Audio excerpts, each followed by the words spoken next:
In this video, we'll show you how to access the BIOS menu on any Lenovo laptop running Windows 10 or Windows 11. So to do this, you first need to turn on your Lenovo laptop.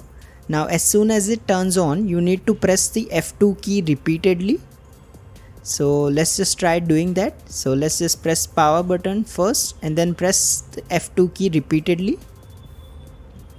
Keep pressing this key until you see this BIOS menu. So as you can see, now we are booted in the BIOS menu. Now if for some reason this doesn't work and your laptop boots to Windows desktop, there's also another way to do this. Head to the search menu and then type in change advanced startup settings. Now select the first result that appears. Now in the settings app that opens, click the restart now button right here and then click on restart now to confirm. Now simply wait for your laptop to boot.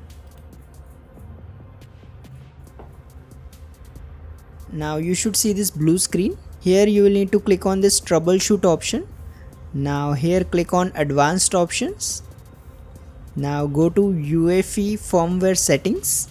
So click on that and then finally select the restart option. Once you do, your laptop will restart one more time and this time it will boot into BIOS menu. If you find this video useful, please don't forget to like and subscribe to Glitch Guru.